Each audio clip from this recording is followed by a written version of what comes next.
अस्सलाम वालेकुम दोस्तों, मैं हूं फयाज़ महमूद और आप देख रहे हैं फयाज़ महमूद यूट्यूब चैनल। दोस्तों, प्रेसिडेंट ट्रंप के पहले 100 रोज़ मुकम्मल हो गए हैं, जिसके बाद अब बाकायदा तौर पे इस पे वो जश्न भी मनाया जा रहा है और हुकूमत की जानिब से अपनी कामयाबियों को गिनवाया जा रहा है। ख़ासकर इमिग्रेशन से मुतल्लिक जो जो फ़ैसले किए गए हैं या फिर एग्जेक्टिव ऑर्डर जारी किए गए हैं, उनको लेके इत्मीनान का इजहार भी किया जा रहा है। लेकिन प्रेसिडेंट ट्रंप की जानिब से एक तरफ इजहार किया जा रहा है कि वो सेटिस्फाई है अपनी इस हुकूमती कारकर्दगी पर, लेकिन दूसरी जानिब उनकी जानिब से नए एग्जेक्टिव ऑर्डर्स भी जारी कर दिए गए हैं। 3 एग्जेक्टिव ऑर्डर जारी किए गए हैं, जिनमें से एक ऐसा एग्जेक्टिव ऑर्डर है जो बराह रास्त इमिग्रेंट से मुतल्लिक है।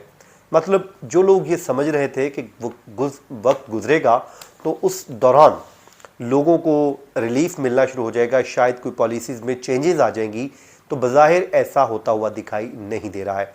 अपने 100 रोज़ के दौरान जो जश्न मनाया गया है, उसमें जो पोस्टर्स लगाए गए हैं वो एक अपनी ही कहानी बयान कर रहे हैं। अब जो नया एग्जेक्टिव ऑर्डर जारी किया है, इसका क्या इम्पैक्ट होगा, आज के इस वीलॉग में तमाम तर डिटेल आपके सामने रख देते हैं और 100 रोज़ का खुलासा भी कर देंगे। प्रेसिडेंट ट्रंप ने जी अपने 100 रोज़ा इक़्तिदार में तकरीबन 150 से ज़ायद एग्जेक्टिव ऑर्डर जारी किए हैं, जिनमें मुख्तलिफ एग्जेक्टिव ऑर्डर जारी किए गए, जिसमें इमिग्रेशन को लेकर अगर हम बात करें तो वो सर फहरिस्त हैं। उनमें बहुत ज़्यादा चेंजिंग्स लाई गई, ख़ासकर बर्थ राइट सिटीज़नशिप का, फिर उसके बाद जो मुख्तलिफ वॉर टाइम के एक्ट को भी नाफिज किया गया। इस तरह दीगर चीज़ों को नफाज किया गया ताकि अपने उस इंतखाबी वादे के ऊपर अमल दरामद को यकीनी बनाया जा सके जो उन्होंने इंतखाबी मुहिम के दौरान किया था। अब इन एग्जेक्टिव ऑर्डर्स में कुछ तो उनकी दाखिली पॉलिसियों के साथ साथ सियासी मुखालफिन के मुतल्लिक भी कहा जाता है कि वो भी एग्जेक्टिव ऑर्डर थे। अब इसी तरह मुख्तलिफ सर्वे भी आ रहे हैं और उसमें उनकी मकबूलियत को भी जांचा जा रहा है कि उनकी मकबूलियत पहले कितनी थी, अब कितनी है, क्या है। तो इसको मुख्तलिफ पहलुओं पर किया जाता है, लेकिन ज़ाहिर है ये कुछ सर्वे पूरी कौम की नुमाइंदगी नहीं कर रहे होते, ये सैम्पलिंग की जाती है। तो मेरा तो खैर इस पर कोई बहुत ज़्यादा बिलीव नहीं है, और जिसमें जो भी आप कहें, लेकिन उसमें ये सर्वे करवाए जा रहे हैं मीडिया आउटलेट्स की जानिब से। अब एक जो बड़ी इंटरेस्टिंग बात हुई, इसमें प्रेसिडेंट ट्रंप के तीसरी मुद्दत के इक़्तिदार की बात भी हुई है।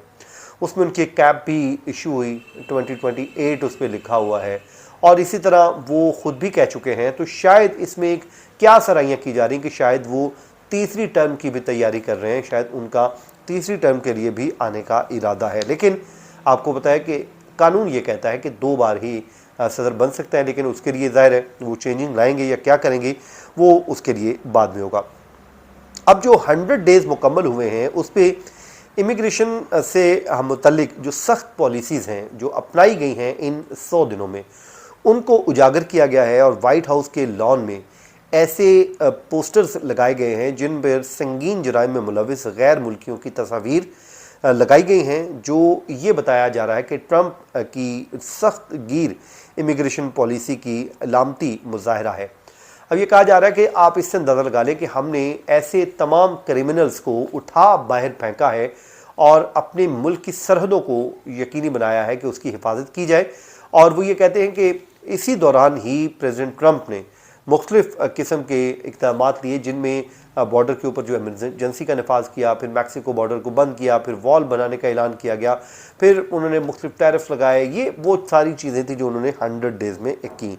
अब इंतज़ामिया ये कहती है कि इस वक्त अमेरिका की तारीख की सबसे बड़ी मास डिपोर्टेशन कैंपेन चल रही है और वो अभी अपने इब्तदाई मरहले में है।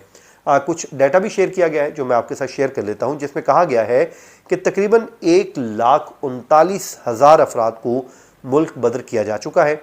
और वो ये कहते हैं कि ये अपने 100 डेज़ मुकम्मल होने पर हम कर रहे हैं। लेकिन जो डाटा सामने आया है, इसके मुताबिक प्रेसिडेंट बाइडन के दौर में जो डाटा सामने आया था गुज़श्ता बरस का, उनकी निस्बत ये तादाद कम है। शोर शराबा बहुत है कि फड़ लो शुरू हुई है। जैसे पीछे 4 रोज़ा फ्लोरिडा में एक ऑपरेशन भी किया गया है और उस ऑपरेशन के दौरान लोगों को की पकड़ धकड़ हुई है, उसमें 900 लोगों को पकड़ा। मतलब इस लेवल पे भी किया जा रहा है और उसको मल्टी एजेंसी ऑपरेशन कहा जा रहा है, जिसमें मुख्तलिफ लोगों को मुख्तलिफ डिपार्टमेंट को शामिल किया गया था और उन डिपार्टमेंट्स के मुआवनत के साथ ही ये ऑपरेशन किया गया। और उस ऑपरेशन पे भी ट्रंप एडमिनिस्ट्रेशन इत्मीनान का इजहार कर रही है और वो ये कह रहे हैं कि हमने इसको भी दूसरे जो है रियासतों तक लेकर जाना है। उसके बाद जनाब, अब प्रेसिडेंट ट्रंप ने जो 3 मुख्तलिफ किस्म के एग्जेक्टिव ऑर्डर जारी किए हैं, उनमें से एक जो है आप लोगों के इंटरेस्ट का है वो मैं बता देता हूं कि उन्हीं में एक ऐसा एग्जेक्टिव ऑर्डर भी है जिसमें उनकी हुकूमत के आला अहदेदारों को 1 माह के अंदर उन शहरों और रियासतों की निशानदेही करने की हिदायत की गई है जो वफाकी इमिग्रेशन कवानीन के मुनासिब तरीके से तामील करने में नाकाम है। उनको वो कहते हैं कि नेम एंड शेम और इस तरह की मुख्तलिफ चीज़ें की जा रही हैं और वो कहते हैं कि जो ताउन नहीं कर रहे इन इमिग्रेंट्स को लेके, जो इलीगल इमिग्रेंट्स हैं, तो उनके लिए भी अब वो कहते हैं कि हम कार्रवाई करेंगे। उसमें उनको इख्तियारात दिए जा रहे हैं इस एग्जेक्टिव ऑर्डर के ज़रिए। तो मतलब अभी तक चीज़ें जो हैं वो सेटल डाउन नहीं हुई हैं और ये बिल्कुल प्रेसिडेंट ट्रंप का हक है, वो वादा करके आए हैं और वो उन तमाम लोगों को निकालना चाहते हैं जो अनडॉक्यूमेंटेड हैं। और मैं पहले दिन से कहता हूँ कि कोई भी मुल्क ये बर्दाश्त नहीं करता कि उसके मुल्क में कोई इलीगल आकर मुकीम हो जाए। तो जनाब, ये वो डिटेल थी जो आज आपके साथ शेयर कर दी हैं। आने वाले दिनों में इसमें फर्दर हम आपके साथ अपडेट करते रहेंगे। अपना बहुत सा ख्याल रखें। मुझे दीजिए इजाज़त। अल्लाह हाफिज़।